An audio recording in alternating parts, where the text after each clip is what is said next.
What's up, guys? This is a 3 a.m. podcast. My name is Charlie.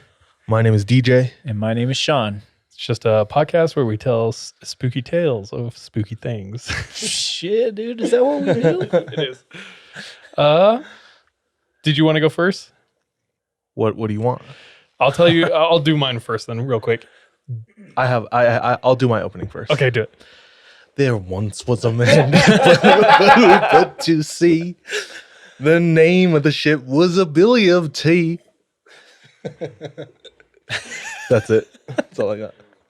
So I used to think The winds blew hard about it down. Sugar and blow. Anyway, shanties. I used to think I was tall. I used to think I was pretty normal heighted. I went to high school with Mexicans and Hmongs. I was gonna say you went to school with a bunch of Asians and Mexicans. Hmongs are 4'3". Mexicans are like 5'3". So at like 5'8", 5'9", I was like, damn, like, what's up, little people? Then I moved to Australia, land of like the Samoans, and I legit was like the size of their children, and I was like, it was so humbling. I was like, dude, I am short as dude. Dude, that's funny. Oh, I had you were gonna go on? No, I was just gonna ask, like, did you guys ever have like a preconceived notion of yourself where you're like, I'm really good at this thing, and then you just get humbled? I had a wild dream last night. So my girlfriend was like, go to the store, get some stuff for me. I'm like, cool. And in my dream, we're in Utah. So for some reason, I start walking to the store instead of driving, and it's pouring rain. And I get to the store, and it's Long's. And Long's is like the CVS of Hawaii. Been around forever. And I get there, and I'm like, we're in Utah. When did Long's get here? This is weird. But you just accept things in dreams, you know, as they are. So I walk inside, and it's an arcade. I'm like, where's the store? Long's was never an arcade. And there's like this little entrance on the side to the store portion. So I walk up, and I'm soaking wet. Everyone else drove because I walked to the store. So everyone's dry. And I'm wearing like a white shirt, so it's like see-through. That type of soaking wet. Nice. And I'm walking around, and there's these two adolescent boys following me around, just like trolling me. Like they're like throwing stuff at me. And then at one point, one of them gets so close to me that like his nose is like almost on my back, like just like irritating me. Ugh. So I'm just trying to get to the store. I don't know why I'm in the arcade. So I turn around to like tell him to back off. And him and his buddy or brother or whatever, like start laughing and walking away. So I, with my petty ass, started doing the same thing and like started following him with my nose on his back. And right when I did that, his mom came out. And she was like, excuse me, who are you? What are you doing? And I didn't know what to say. For some reason, my rational mind was thinking at that point, like it turned on. I was like, I'm not going to tell her, well, he did it first, you know? So I just turned around and walked away. I got in line to get into the store because all of a sudden there was a huge long line. Everybody takes like a number to get into the store. So there's this family behind me, and they cut in front of me, and they take a number. Is this Venezuela? You have to take a number and wait in line for your groceries? I'm like, yo, I was in line before you. And everybody's looking at me weird because I'm soaking wet and brown. But you're in Hawaii. No, I'm in Utah. My bad. I'm in Utah, yeah. Longs is in Hawaii. I'm like, yo, I was before you guys. And the mom turns around. She's like, you know what? You're right. I'm so sorry. And she gives me the number. I'm like, thank you. I get in front of them, and the dad says, we didn't notice you because you're so short. And he's like 6'8" in my dream. 6'8", 6'9", like towering over me. And the rest of my dream was this argument with him. I said, 6'2" is an average height. I've never been called short in my entire life, and I felt like way offended. Welcome to my life, dude. Eat a dick. I woke up upset. I like had like the whole store around me agreeing with me. I was like, 6'2" is average height, right? At least you get to wake up from it. And then I have to live it every day. You go to sleep and you're that dude taking people's numbers in the grocery store. Hey, peep, squeak, pip, squeak. What the hell? That's a terrible nightmare. I'm sorry for that you had to experience that. So strange. It was so vivid. I woke up and I felt drenched in water. That's like me being like, I had a dream and my skin was brown, and someone's like, "You brown skin," but luckily I woke up.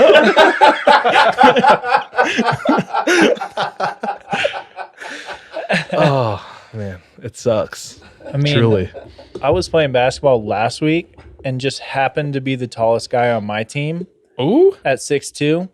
And then the other team had one dude who was 6'10", whoa! and the other dude was 6'8". And there was this other kid on my team that was chubby, so he took the 6'10" guy because he was. This just is the bigger. other team who The other team had 6'10" and 6'8". just the on their- Monstars. Yeah, the Monstars. So I take the guy who's 6'8". Fortunately for me, he only liked to shoot threes. And so I was like, I don't have to out rebound this guy or anything like that. But I feel you in your You dream. felt short for a minute. Yeah, for a brief second there. And that was in real life though. Yeah. All right, I'm triggered. No, I'm just kidding. I'm short man angry. Dude, I had another dream last night. So I woke up at like 6. I couldn't sleep for like an hour, and then I fell asleep at 7. Do you know that's how you like spark lucid dreams? Dude, second sleep is always the best. Like you're for dreaming, Or just like for that too. feeling restful. Both. I always feel like way more rejuvenated after that second sleep than like the 6 hours previous. You know? Yeah. So the grocery store dream happened in my second sleep, but my first one, I went back to high school as a 29-year-old. It seemed normal because a bunch of my classmates were also there Okay. that I graduated with. And everyone was just like, hey, welcome back. You're like, what? And it was like our senior year over again. So I remember thinking like, oh, this is fun. Like very last year of school. And, you know, we're like the king of the hill now. I also remember thinking, what a long summer break I've had. The casual 13 years. Yeah. The only other thing I remember from that dream was I was in the bathroom. I went to use the bathroom, take a piss. In your and- dream, that's risky. Yeah, super That is risky. risky. I don't piss though, because right when I walk into the bathroom, there's like 80 people in the bathroom, boys and girls, and they're all looking through the windows I'm telling. outside. We're looking outside, and there's this dude and this girl boning in like the middle of like the schoolyard. So, yeah. Oh, and everyone was wanking themselves off. Oh yeah. And What the hell is this dream?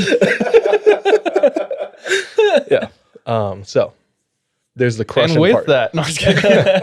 That's awesome. She was like, "Oh, nice." Yeah. Let me put some soap. Powder kind. The pearl colored one.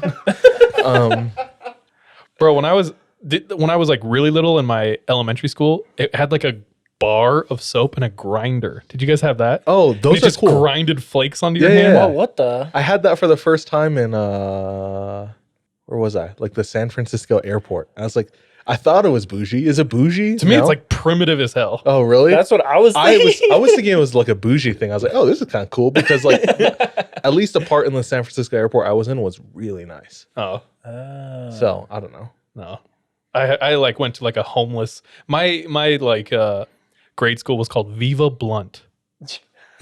Live Blunt. Yeah. Yeah, anyway, it was like a homeless encampment that I learned math at. Nice. It was wild, dude. It was so 2 crazy. needles plus Yeah. $3 Gives you hepatitis 3 C. spoons. A, B, and C. But anyway, I'm short and it sucks. Thanks for listening. How's everyone's week been? Productive. Yeah. Busy. Same. How about you, Kev? Any recent happenings? Not too much has been going on with me. I had a fun little encounter the other night, though. Allegedly.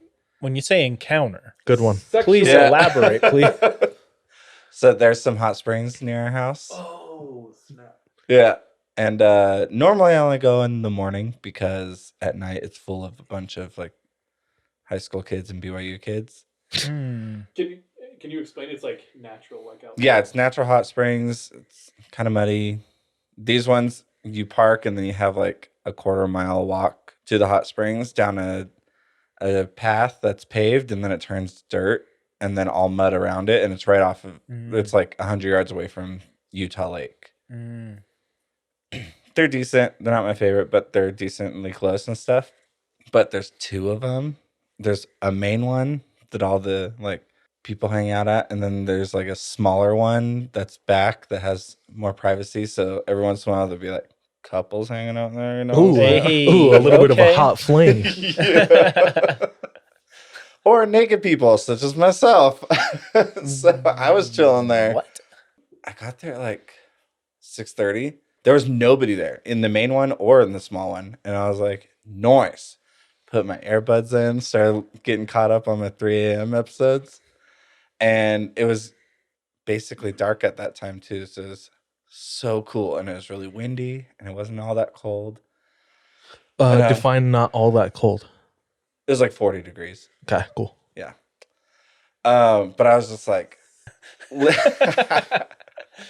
I was just chilling my fat self in that small hot springs in the back naked. For Harambe. Allegedly. Yeah. Oh, allegedly. Yeah. Some people might have thought that was the case.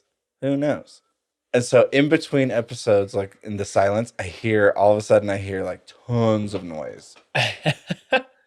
And I was like, what the heck? Because I'm facing the lake because it's beautiful. Like it was super bright outside because it was really cloudy. So all the city lights were shining off of the clouds. And so I was just sitting there watching lights and lakes and clouds go by. It was so awesome. And so I turn around and there's hordes of people at this main one. There are so many people at this stupid, and they're being so loud. Somebody brought out speakers. They're listening to music. I didn't really know what time it was because I'm in the water. I don't have my phone. And they close at 10. And so I should have known. I listened to about 4 episodes, so I should have known it was, past closing time. But all these fools, and they were all drinking too. Most of them ended up being high school students that were getting drunk, as some high school students do. Couple, like one dude, or they would run back and forth from the hot springs to the lake. And at one time, some drunk dude got into the small ones with me. He's all, yeah, I'm going to University of Utah. I was like, oh, cool. And he's all, what, bye? And like ran off. And I was like, all right, cool. See ya. So I get out of the hot springs and I bring a mat with me so I don't have to sit in the mud. And I'm just air drying because it's beautiful and I don't think it's cold. And I'm sitting down so you can't see anything. And I'm fat. Nobody's looking anyway. So, so I'm sitting there getting caught up on like text messages and stuff. And I see a really bright light. And I was like, who brought a spotlight? And I turned down, and down the trail, you see a car driving down. I was like, oh, F, that's cops. Only cops drive down the trail.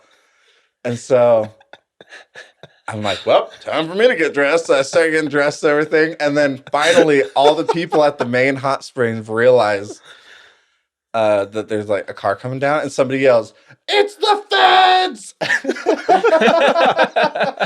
I love how big things are to you when you're a kid, even in high school. It's like, do you remember the disclaimer before every DVD where it's like, Oh, yes. you wouldn't steal Yeah. a car.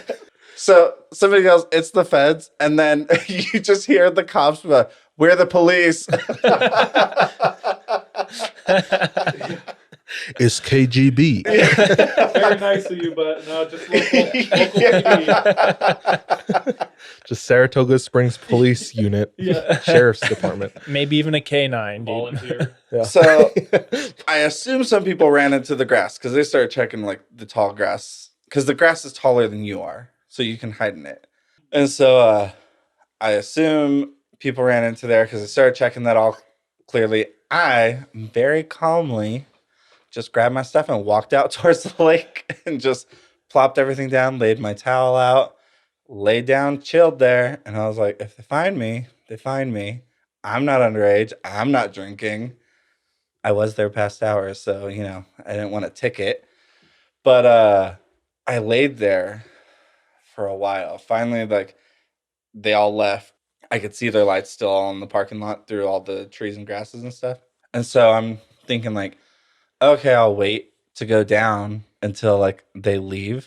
Well, and then next thing I know, I see another light. It's like I just start chilling there again, watching the clouds go by because it's so cool. And I decide that I was gonna go back, but then I see another light come down and another car had come, and they started like doing a way more thorough search. And I was like, what the heck? I was like, oh, my car is in the parking lot. They're probably wondering who they missed. And I was like, me. But so like they searched all around like the main hot springs. Then they walked back to the back hot springs because they didn't do that before at all. And like searched all around the grass there. I was probably only like 20 yards away. But I was just laying there, AirPods in, eyes closed. Wet. So I had pause. No, I was dry. Oh, okay. Yeah. I was clothed and dry. And yeah, no, they never saw it. So like they like searched back over by the back hot springs and then searched in the grass on both sides and everything. Eventually went back. So then I waited some more, about like 20 more minutes, and then I like grabbed my stuff. Because I go there so often, I know where every single trail leads because I've been bored and explored. And so like I found there's a little back trail that leads across this field to the fence. So you don't have to hit the trail at all. And I don't know if anybody even knows. Well, I'm sure people know about it because there's a trail, but it's not well known. Mm-hmm. And they're doing construction around there. So part of the chain link fence is missing. So I just like walked there, got onto the bike path and walked down the street towards my car. And I was all, I hope they're not waiting in the parking lot.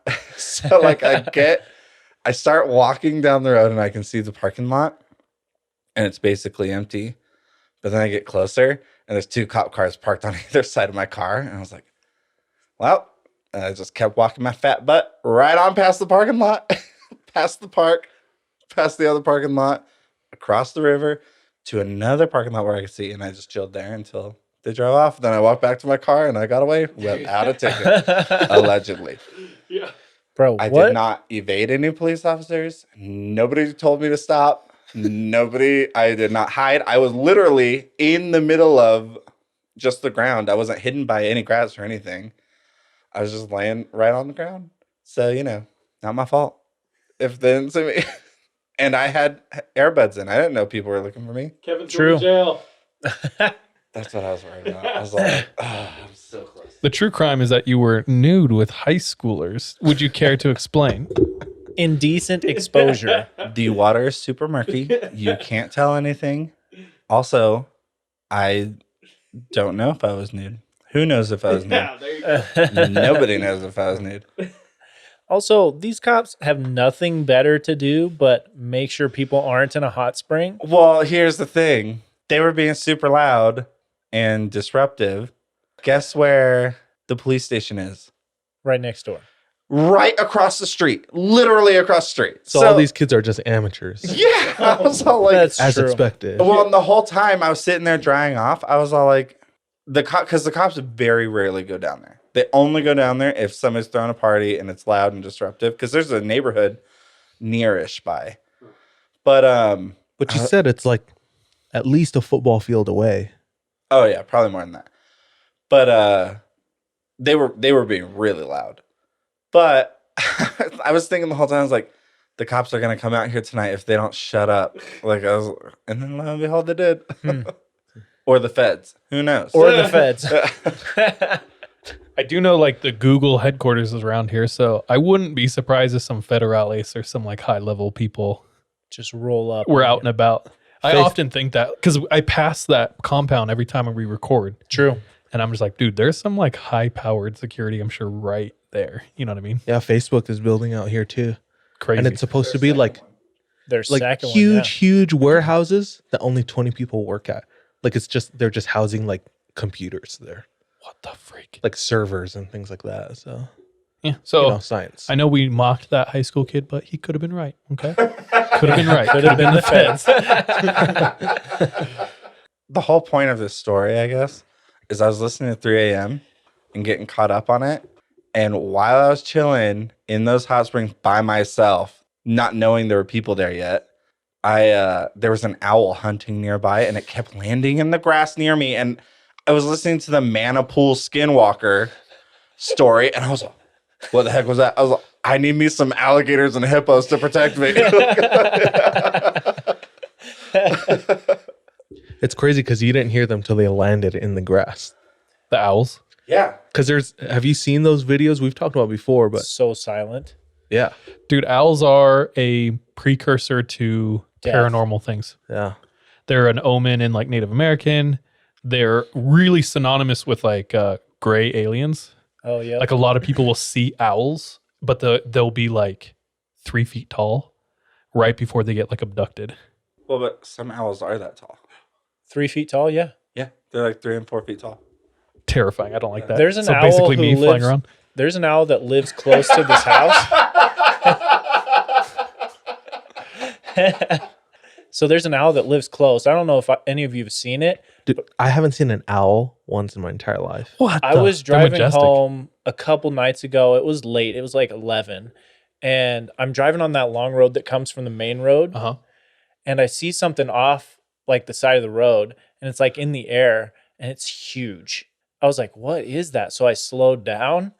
And it comes across the road. And it was this massive owl. I was like, bro, I'm going to die. That's a sign of death. That's wild. Maybe you're dead right now. You have a shitty afterlife. But- Recording 3 a.m. with us. Hey, we had wings before this, so I'll take it. Wow. This is That's hell. crazy. Dude, yeah, we have a fatty owl living around here, though. So A superb owl. superb. Speaking of, this weekend, there's the Super Bowl. Way to tie that together. Superb owl. Yeah. Who's playing? The Owls, And the Feds. No, we're the regular police. Anything else you guys want to talk about? Actually, I saw something today that I was going to just bring up because, you know, we talk about scary stories and I wanted to share something uplifting for y'all. Hell yeah, brother. So, you know how all the stock market stuff happened like last week I with do. GameStop? I don't know if y'all have heard, but it happened. Some dude made $30K off of that and then went and bought Switches for all of the kids at this children's hospital and just rolled up and like gave them all Switches. Oh my gosh. I think he spent all of it too I think on so, yeah. Switches. Just good guy, like out there helping GameStop, out there helping kids. Just wanted to share that.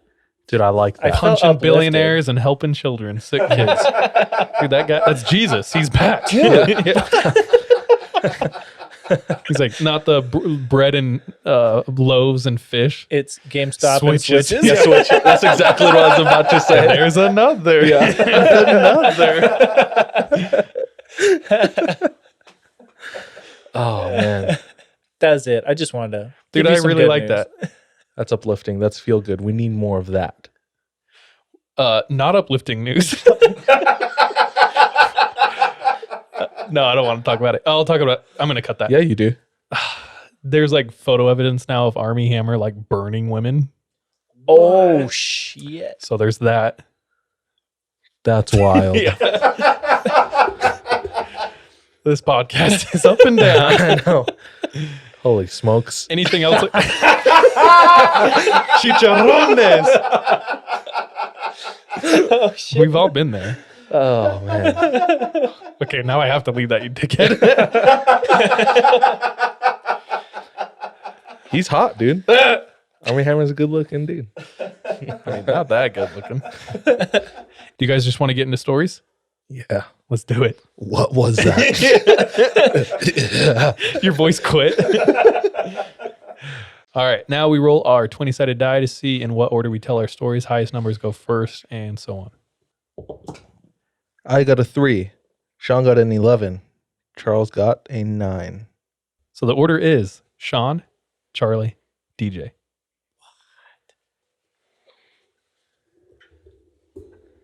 All right, guys. Now I'm cold. Let's go, Charles. Let's go. Shiver my timbers. Okay. Oh, my God. Sean, let's go. I got a pretty good one for you today. We going to the UK. Oh, hell, Ooh, the uck. The bro. This hell story, yeah, bruv. bruv. In it. Across the pond. We going across the big pond. This story I found on Reddit from a user Blonde Venus 91. Okay.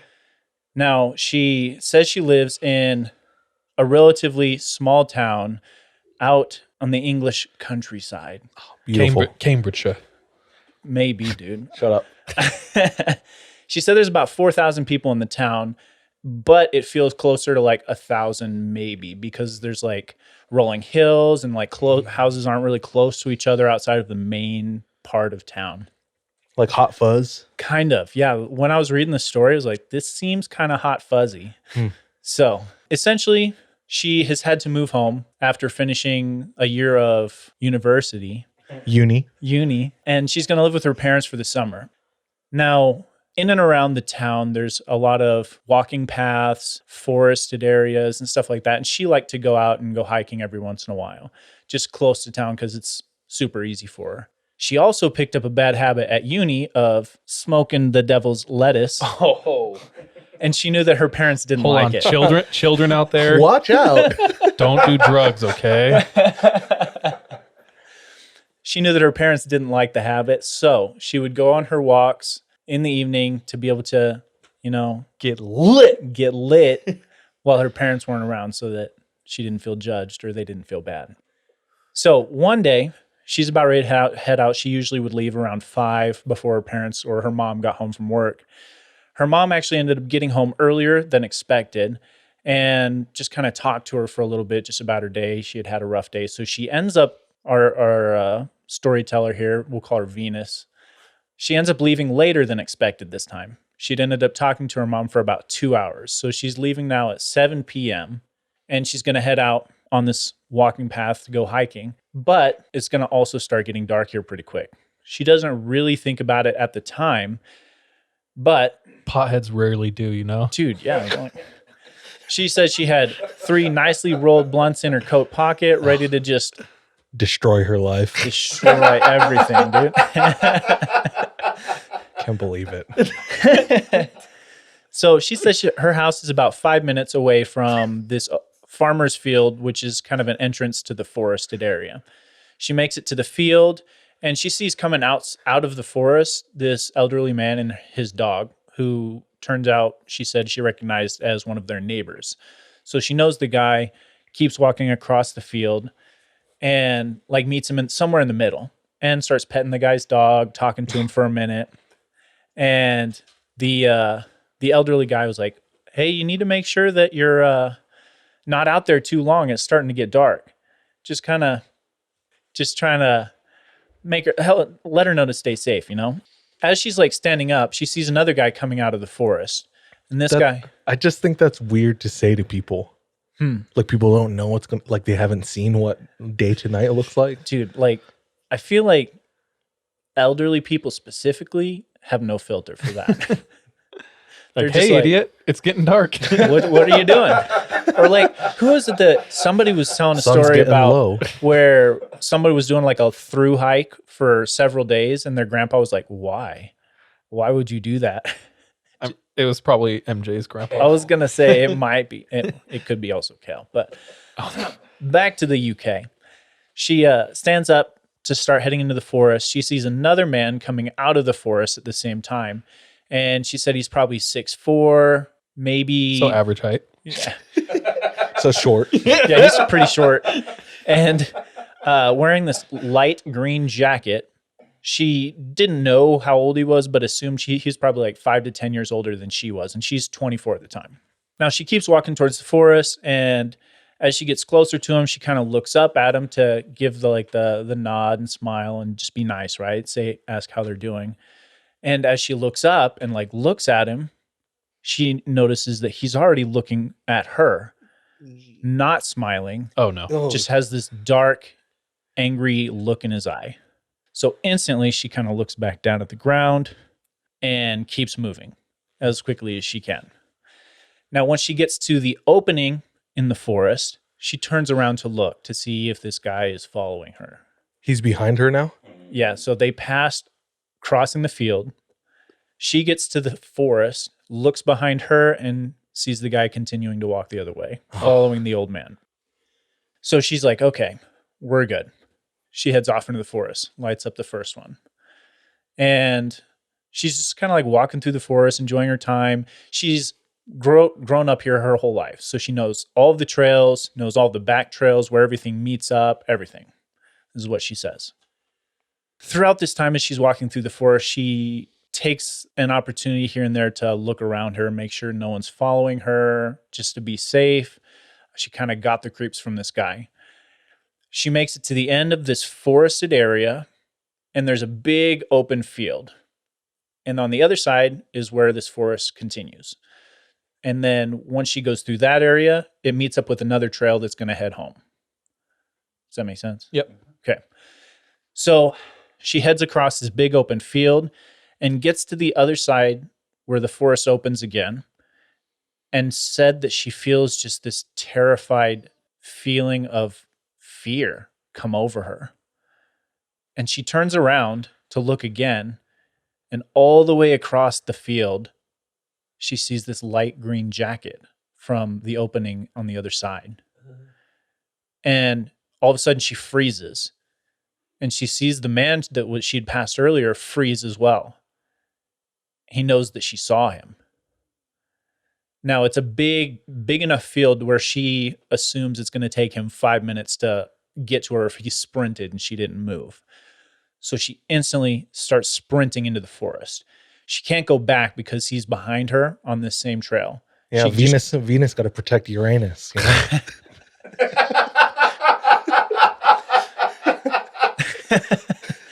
That's true, man. He's going to give her that Mars bar. Oh,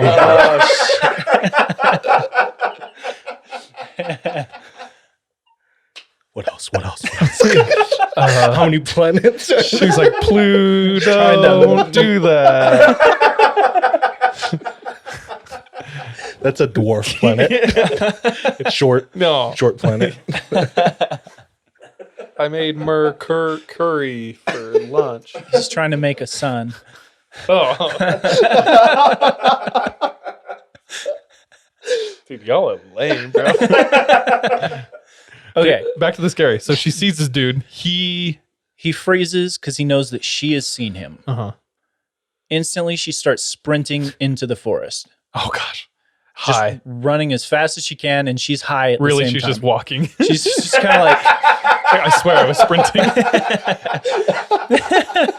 She's like on all fours. trying to go as fast as she can. Those are shitty options. The forest at night or the dude following you. Yeah. So it's like, It's also twilight at this time too. So she was able to barely see him on the other side of the field initially, but it's dark in the forest. So she can't really see much beside the trail she's running on. She's running as fast as she can and eventually darts off to the side. She sees this big old trunk. She just runs off to the side and like ducks down behind it. Oh my gosh. Just back to the trunk, knees to chest. She's waiting there, has to cover her mouth just to make sure no one can hear her breathing. that's the worst, dude. Did you ever try to play sardines or like hide and seek, bro? Yeah, dude. It's a real problem. Yeah. Try to do that with asthma. It's tough. Or when you're high. She's sitting there and she hears these stomping footsteps running down the path, Yikes. like of the twigs breaking underneath his feet. And he stops where she had gotten off the trail. And he's just like, she can tell he's looking around, but she doesn't want to look around the trunk just in case. He's kind of like walking around this area, and she picks up this big rock next to her, as she probably should have already. And she musters up the courage to peek over the trunk, and his back is turned to her. So she takes the rock and throws it to the other side of the trail. All of a sudden, he thinks he knows where she is. He darts off the trail, laughing. Just this creepy, maniacal laughter is what she said. After he's gone for a couple of minutes, she gets up and starts running down the path again towards the way she had originally been going. So not back yet.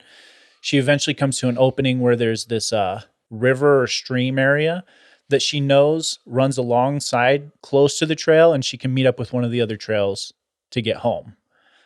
So she goes down into the stream and slips. She eats it and breaks her phone. Oh, So we're going from bad to worse. why are you laughing? Because it sucks, dude. It's just getting worse. It sucks so much. She follows the stream for quite a while till she gets to a place where it opens up and she knows this is the original field she'd come to at the beginning of her little hike. She army crawls up this stream embankment and peeks over the edge into the field to see if there's anyone there. She looks all over the field, doesn't see anyone, looks towards the forest, doesn't see anyone either. So she gets up and she knows it's about a 5-minute walk to her house from there. So she starts sprinting across the field as fast as she can. When all of a sudden she hears, "You f***ing bitch," as he's exiting the forest, sprinting towards her. She luckily has a head start on him because the place she got up at the stream was closer towards the entrance of this big field. She's sprinting as fast as she can towards her house and doesn't even care if this guy knows where she lives. She has to get home. He follows her the whole way, sprinting after her. Luckily, she gets home, knocks on the door. Her parents are close. They open the door and let her in. And she like falls on the floor panting. And she tells them, she's yelling at him, "Call the police." Luckily, they had already called the police because she had been gone now for hours. The stream journey had really taken a lot longer than she'd expected. But when the police got there was no sign of this guy. And they never found him. But this is her story of one of the most terrifying things that's happened to her. Yikes. This is why you do not do drugs, kids. Because you can and will be murdered. Bro, I thought for half a second you were trolling me. What? Because all I could picture was the ring wraith scene in Lord of the Rings. Where he like, and they throw like the bag of carrots. And then the ring wraith is like, yeah. and then they sprint away. So I thought you were going to be like, and then they went to the prancing pony. And I was going to be like, you bastard. Nah, dude, this one's a real story, bro. Dang, that's I mean, crazy. Lord of the Rings is a real story too. But, That was in Middle England. but she was fortunate. Middle Venus. Sorry. She was fortunate enough to survive. Dude, that's terrifying. Especially like she'd never seen this guy. She asked the neighbor she'd talked to before, like with that had been walking his dog, and he didn't recognize the guy either. Dude, having done this sober would be terrifying. But doing it high as shit would be like extra terrifying. Dude, when I was like a freshman in high school, I got really into paintball for a little bit. Hell yeah, brother. And With the Spider E99, baby. my favorite diversion tactic was to throw my canister of paintballs after I loaded up on one side and then go on the other side and start shooting, dude. Get everybody out. Damn, bro. Professional.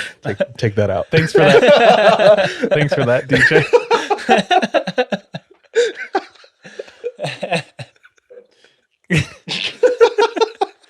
When I used to play soccer in elementary school, my favorite tactic is we had Juan and Raul, who were like born playing soccer, so they were hella good. So me and my friend would run and jump and land with our feet in the middle of their knees and collapse them, and that's how we'd win. Nice, dude. Nice. Big brain time. Tactics. 500 IQ play. That's crazy though. Yeah, no, it's definitely a terrifying story. Have you guys ever been chased? Like for real? I was just about to ask that. Kevin asked, "Have you ever been chased for real?" Nothing comes to mind immediately. I have once, I have once. for probably the same reason that you were chased. I was exploring an abandoned farmhouse in the country. I was hanging out with a few friends from high school who all did graffiti. Nice. So the cops pulled up and we just ran to our friend's house.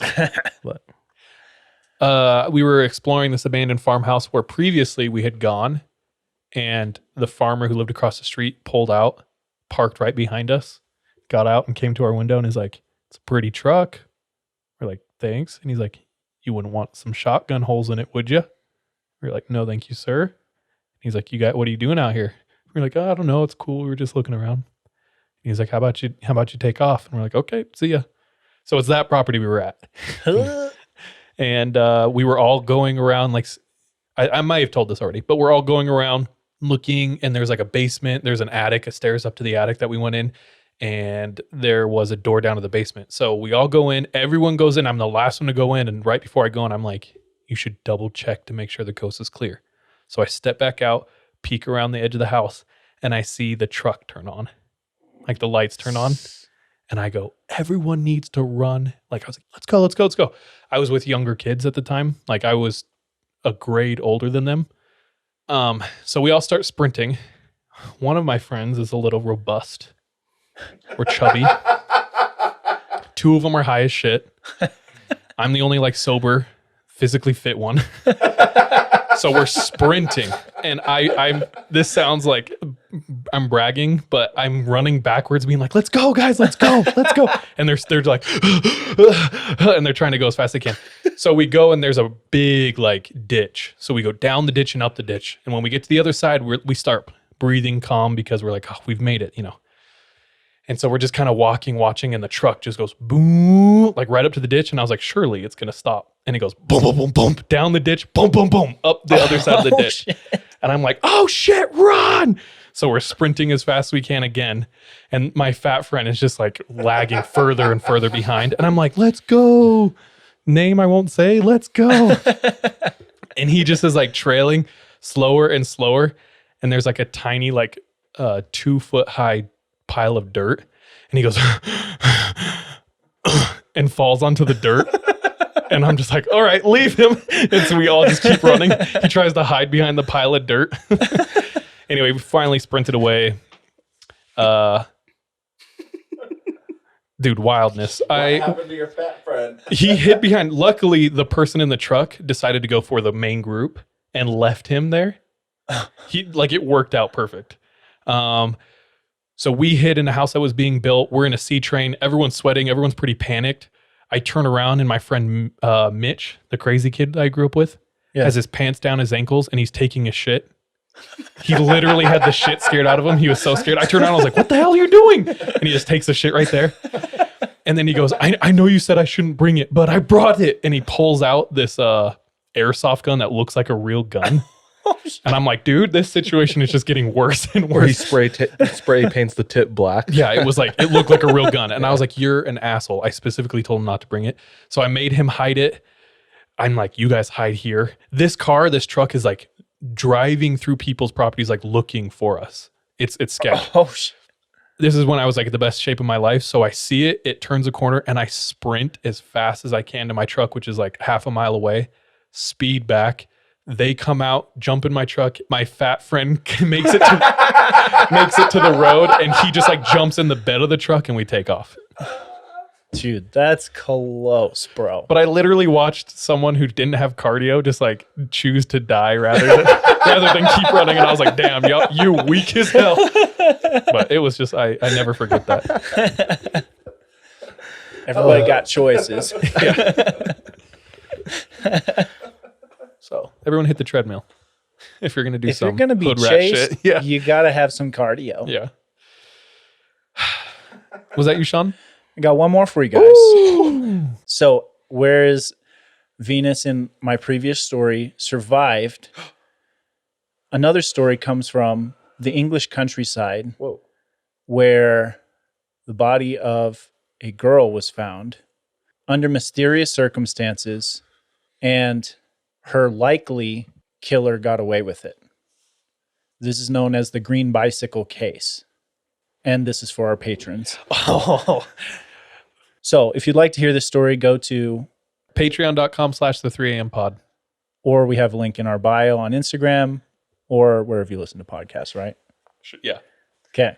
We're staying in England for this story. Cheerio, governor. And this happened in about 1920. Sean, is that you? That's me, guys. All right. Then it's Hell me. yeah. Consider my timber shivered. Okay. right. This story comes from our friend and listener, Lindsay. What's up? Shout out, Lindsay. Dude, she's been a follower for a minute. Mm-hmm. Thank you for your support. For real. So Lindsay talks about growing up. She always had a clear and distinct feeling that she was going to die young. She said she doesn't know why.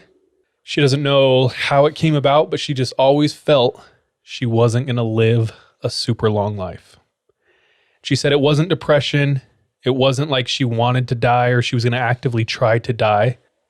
She just always knew in the back of her mind that her life would be cut short at some point. She says, I know this sounds melodramatic. I know it sounds like, I was an angsty teenager or whatever, but she doesn't know how to explain it. She just had this feeling. When she was around 17 is the first time she shared that thought with anyone.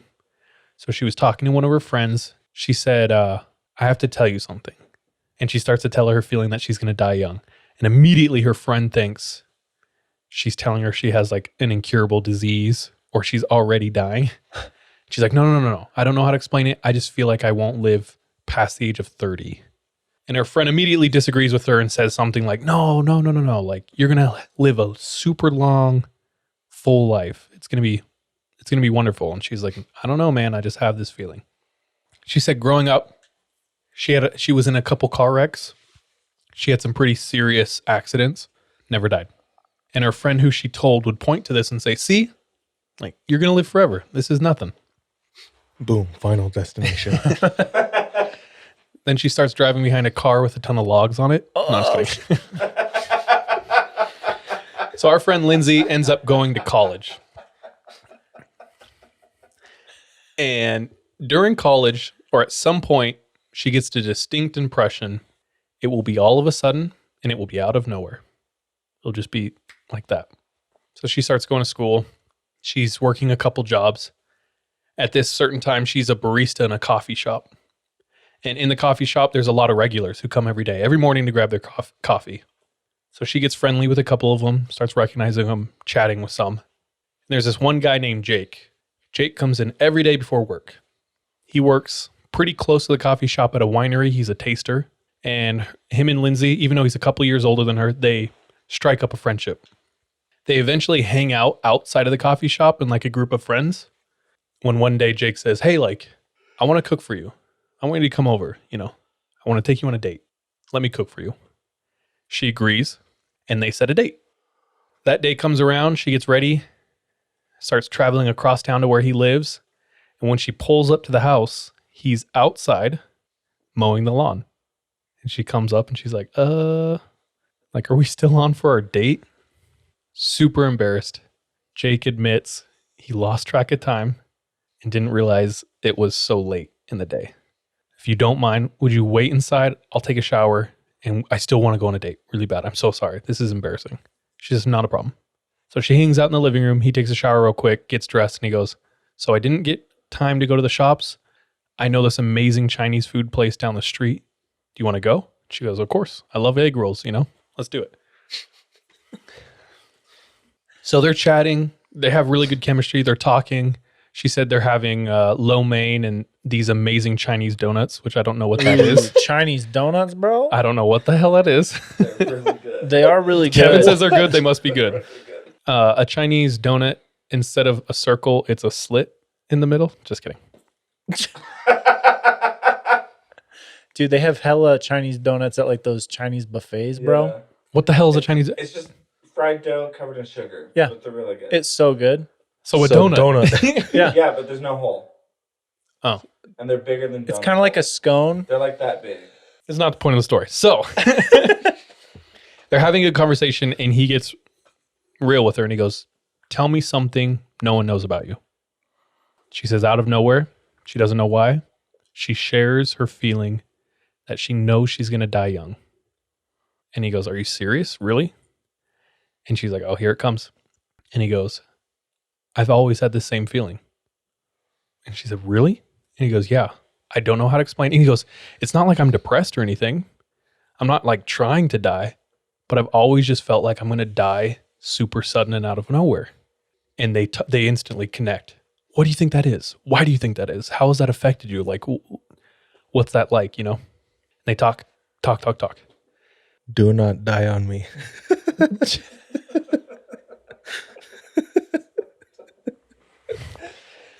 So they're having a really good time connecting and talking.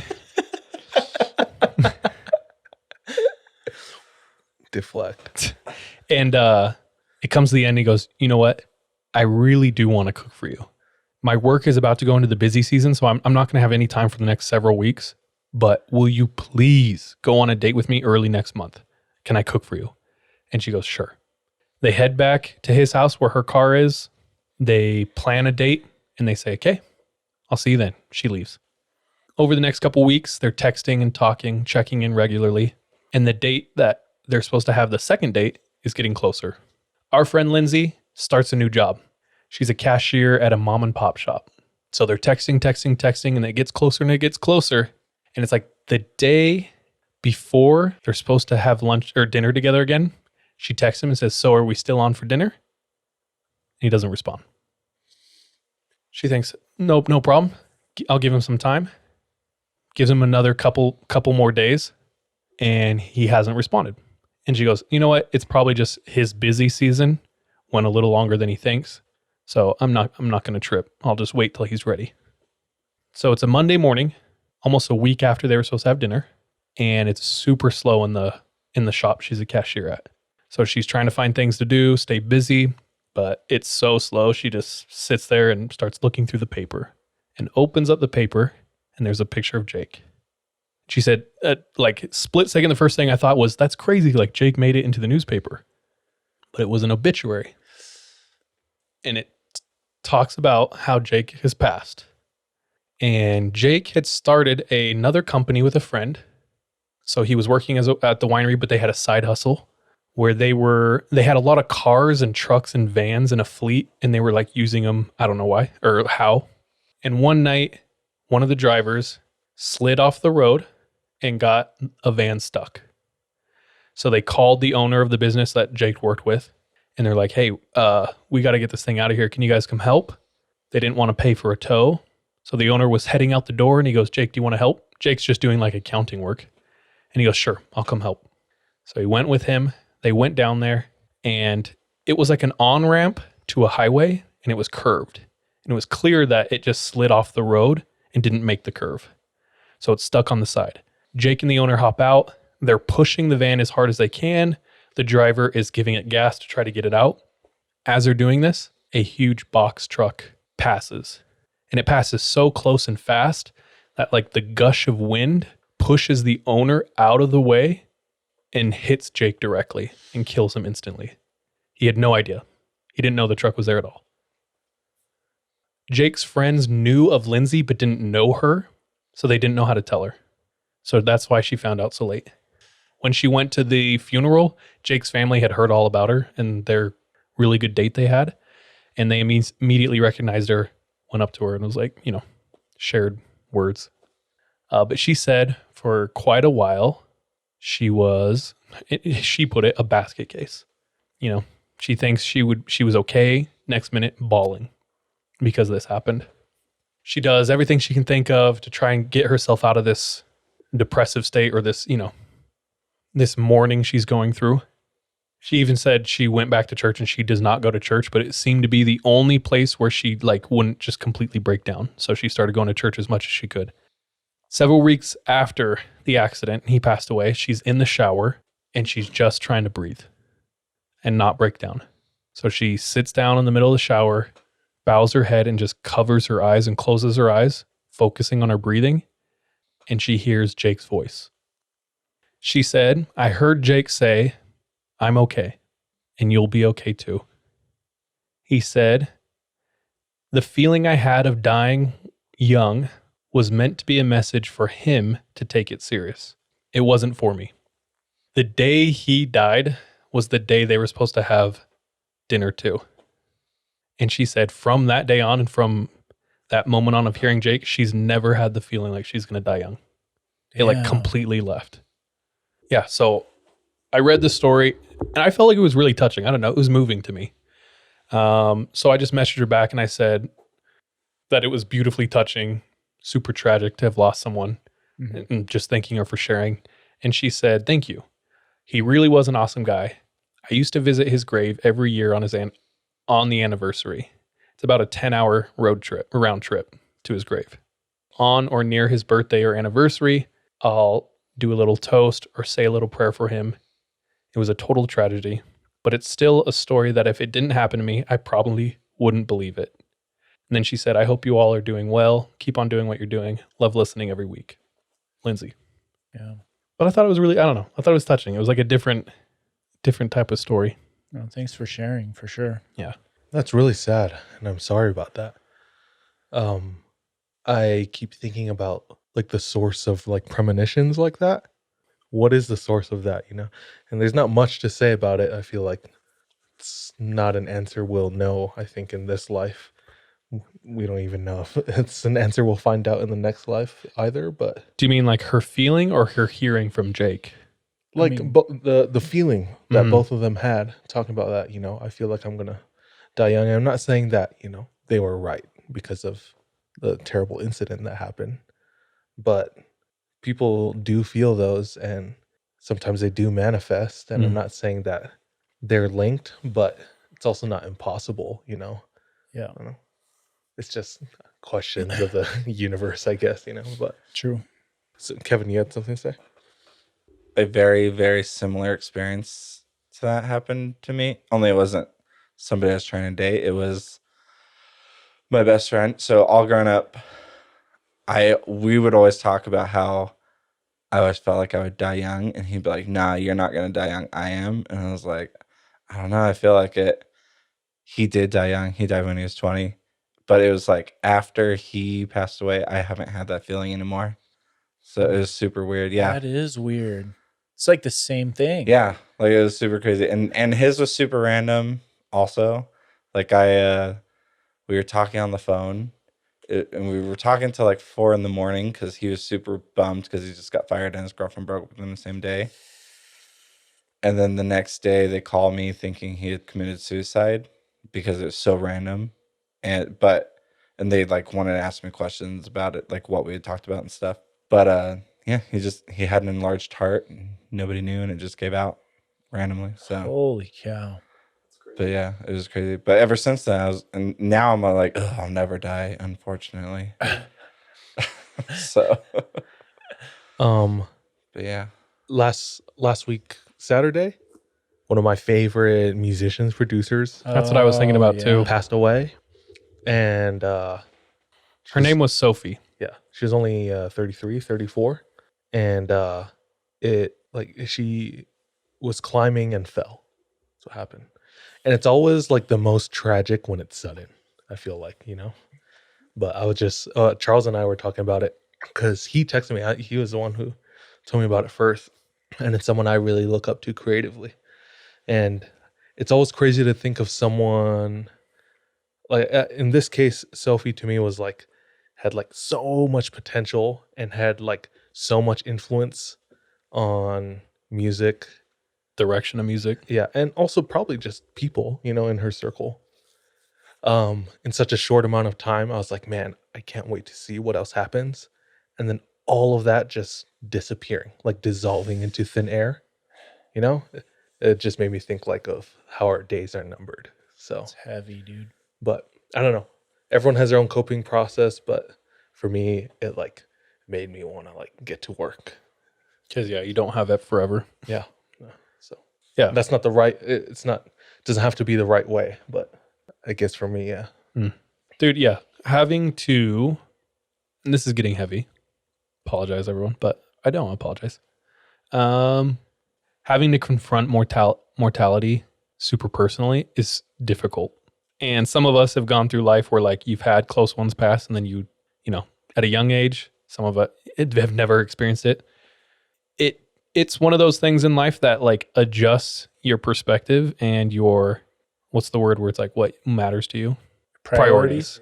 Hardcore.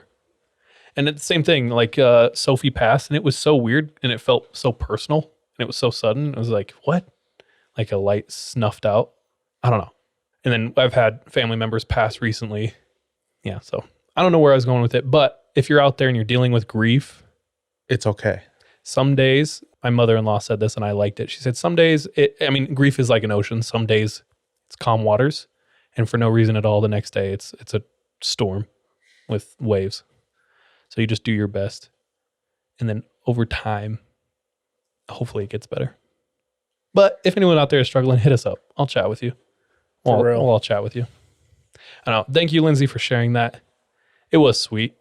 Thought it was a sweet story and very personal. So we appreciate that. Yeah. Thanks. Took a bit at least to step out of their comfort zone to share that. So thank you. Is that you? Yep. And with that, DJ. DJ's like, I have a fun story. A real killer, you know? Oh, sorry. Clean slate. Excel. Yeah. Does anyone know a quick joke? Clear the air. Do I know one of my favorite jokes when I was growing up? Oh, Tell the joke. It's not funny. It's really not. This better be the funniest joke I've ever heard in my life.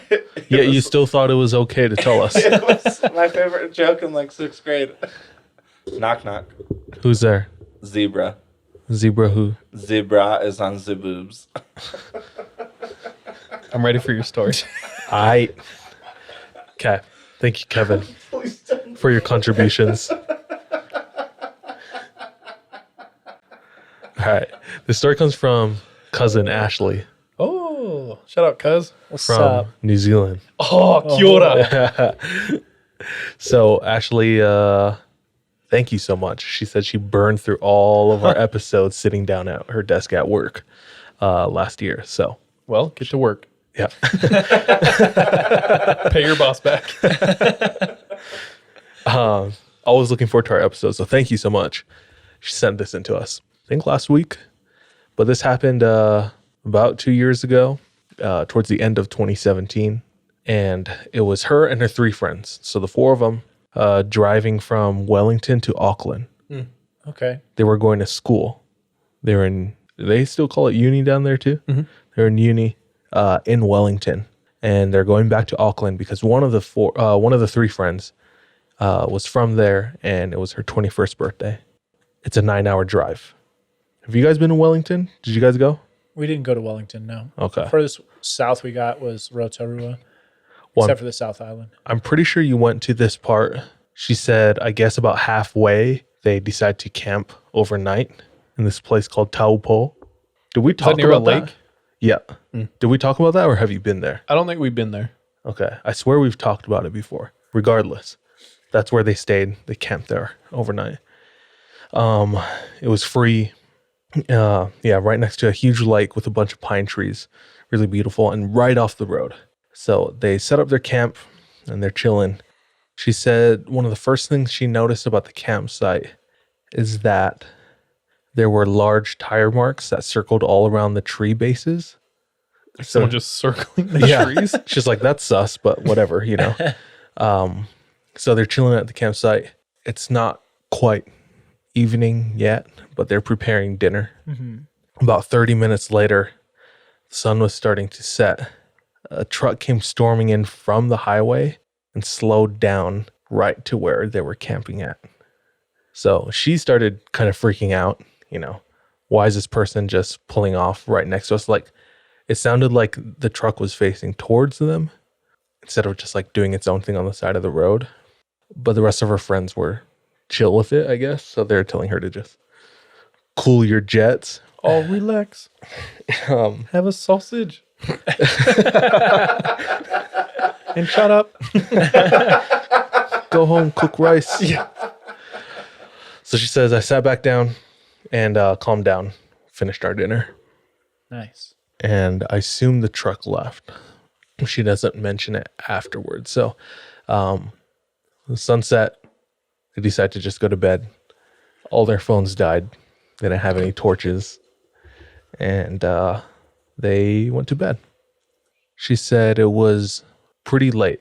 I don't know how, but she felt like it was about 2 a.m. She woke up because one of her friends was shaking her. As she was waking up, she realized why. It's because a vehicle drove into their campsite. The vehicle didn't stop at where the truck did earlier. She said this time it went further into the campsite towards them and started driving around their tent. She knew that the camp was big enough where they didn't have to do that. There were no other camps set up for them to get to, at least close by. So this was more predatory than anything else. Ashley said, all of the air left my chest as we sat there not sure what to do, which I loved. She said, after this happened, I was left wide awake and panicked.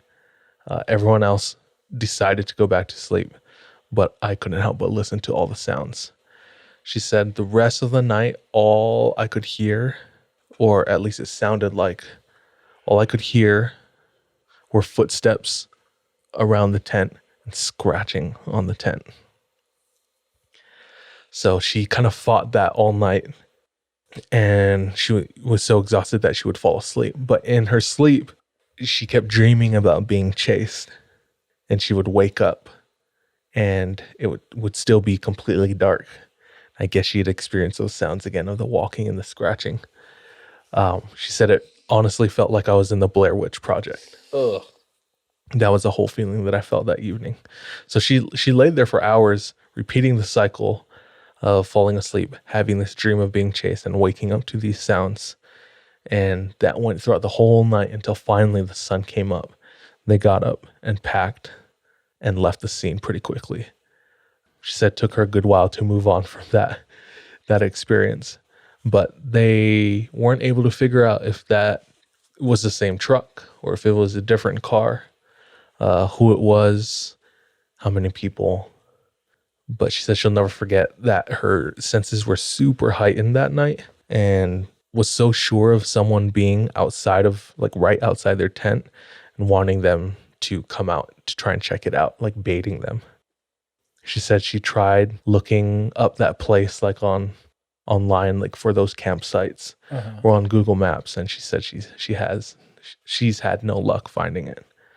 But that was Ashley's, just a quick story. Camping. That's creepy. Camping too, like you just, all of a sudden your senses are heightened about all of the sounds coming around everywhere. Mm. So that's super creepy. I think it's just unfamiliar spaces because at home, Yeah. you're comfortable, you know your space, so you're not. I hear like a bang down in the basement when I'm trying to sleep at 2 a.m. I'm like, nah, it's chill. Yeah. Now we good. Especially recently, dude, with our basement being worked on. Dude, yeah, he's been here till like 11 o'clock a couple times. I'm like, damn. I hear the bandsaw come on, and I'm like, oh yeah, that's fine. Yeah. Is that you? Yeah, that's me. Can I tell one really quick one? Yeah, go ahead. This one kind of messed me up because it's kind of similar to things that are happening to me. This is from a female. I don't know her name. She lives alone in an apartment. She works. She is pretty lonely, and especially during COVID, so she decided to get a pet. So she got a dog, a puppy. She's been raising this puppy.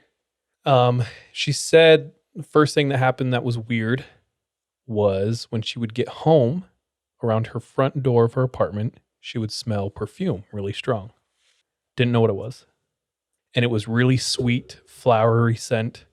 She didn't wear that. She didn't know anyone in the building that wear that. Like she never encountered it before. And it was always late at night when she was getting home. She'd smell it near her apartment. She said her dog or her puppy, normal puppy, really rambunctious.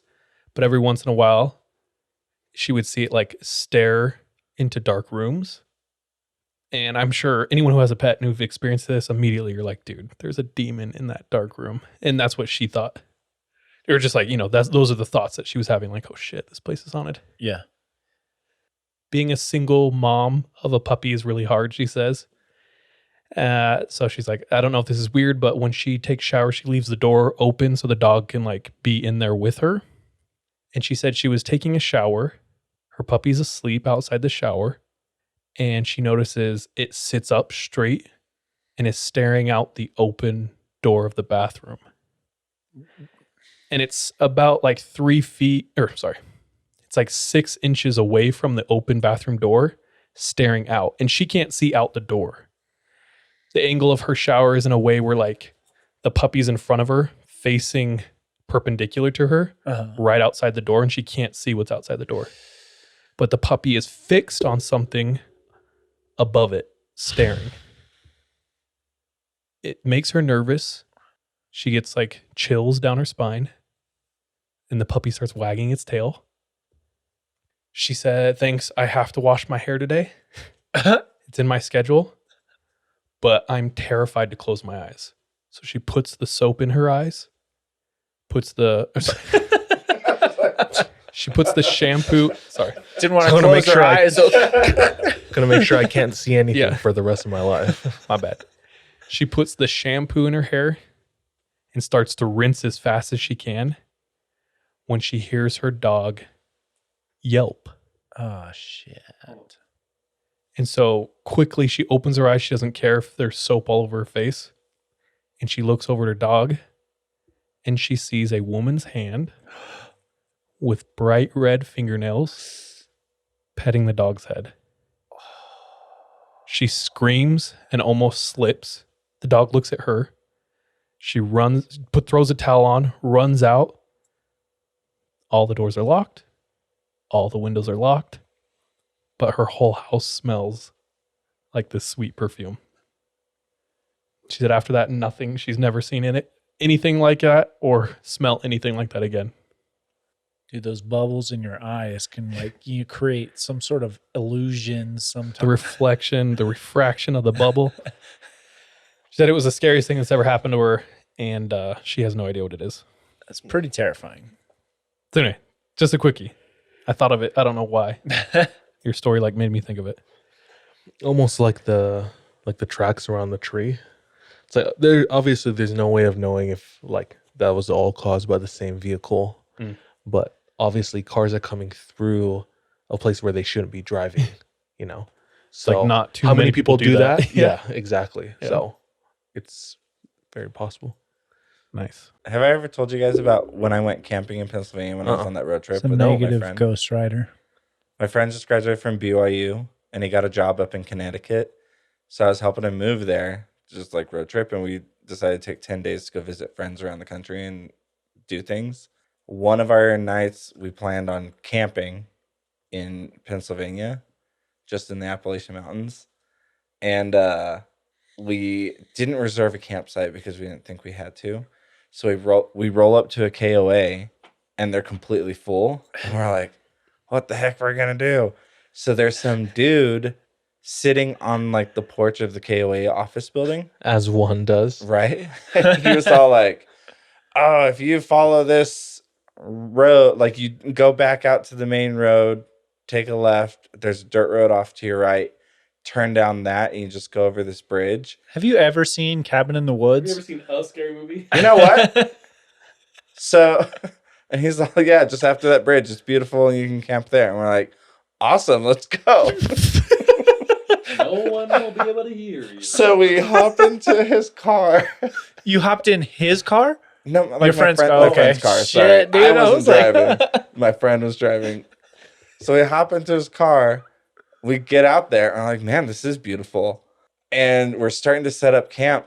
And all of a sudden, both of us just get this feeling. We're just like, we have to leave. And so we just looked at each other and we're like, let's go. We threw everything into the car. Didn't try and repack anything up because it was just you got to go now. We threw everything into the car. We bust around. It's only a 1-lane dirt road into there. Wait, what time was it? It was, by the time we got there, it was 9:30 p.m. And so it was dark. And we're headed back out. And you drive for 2 miles on this dirt road out to the bridge. Uh-huh. So we cross over the bridge and we're on the dirt road. And in the middle of the dirt road, there's a truck coming out that way. And there's nothing else out there at all. Nothing else that somebody could be going to. And it stops there in the middle of the road and waits for us to approach.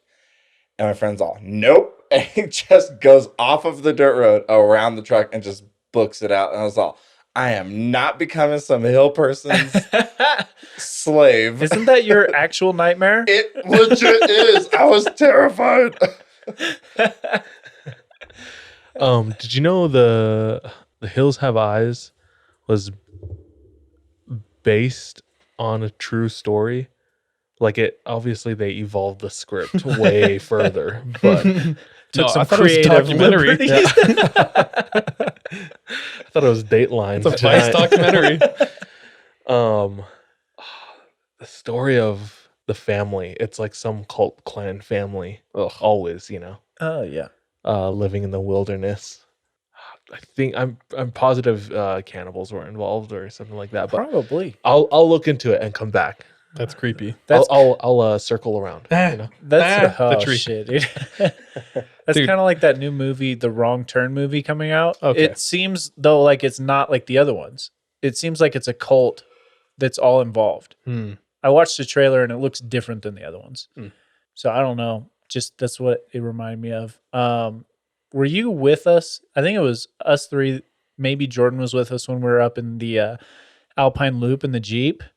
And we were driving off road, like hella out in the middle of nowhere. And it was at night. So it wasn't the time when it was just us three. But it was at night. And we like come around this corner and find this truck just parked there. And we're all like, hell no. It was we're not clear trying that they'd been there for like, it looked like months. I don't know. Yeah. It was sketchy. And immediately all of us were like, get the out of here. Yeah, dude.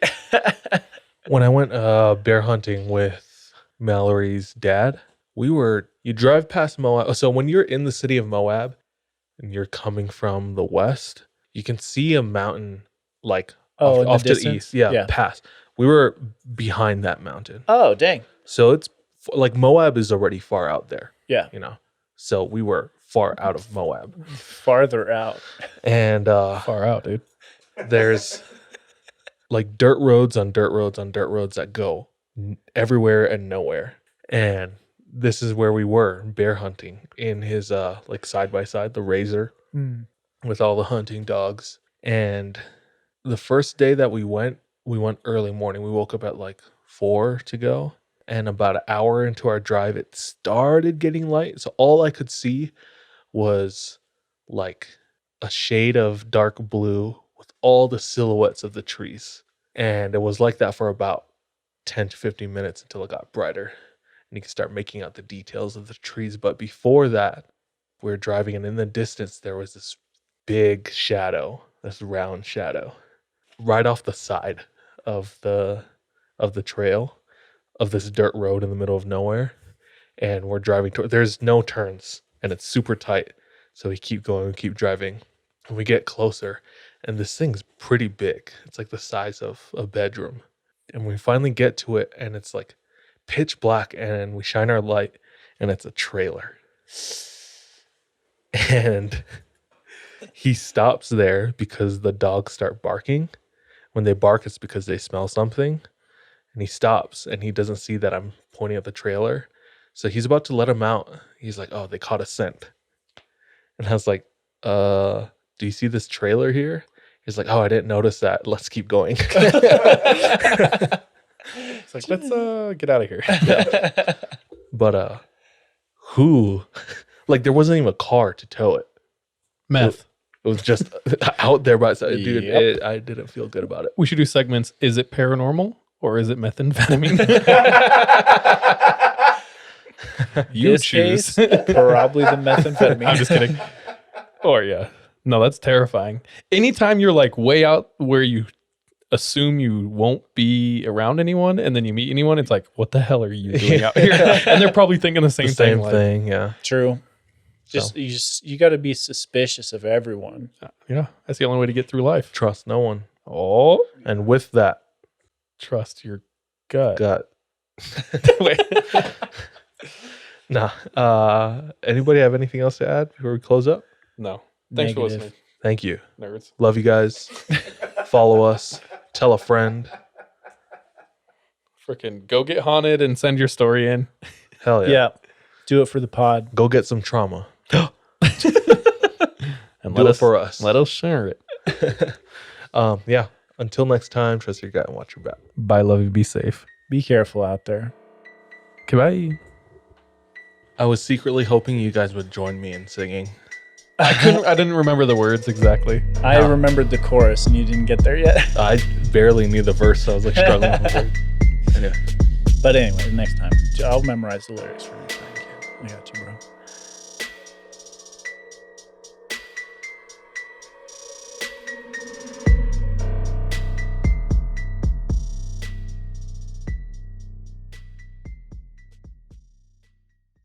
Hey, thank you so much for tuning into this episode of 3 a.m. If you want to support us, visit our Patreon where patrons have access to exclusive content. If you're not able to support us monetarily, don't worry. This episode is on us. You can still rate and review us on whatever platform you listen to us on. It really does go a long way.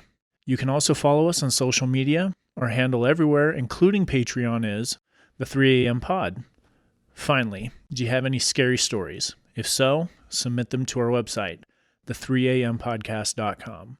We love any audio or visual aids that can help bring your stories to life. So file uploads are welcome with your written submissions. We're anxious and excited to hear from you.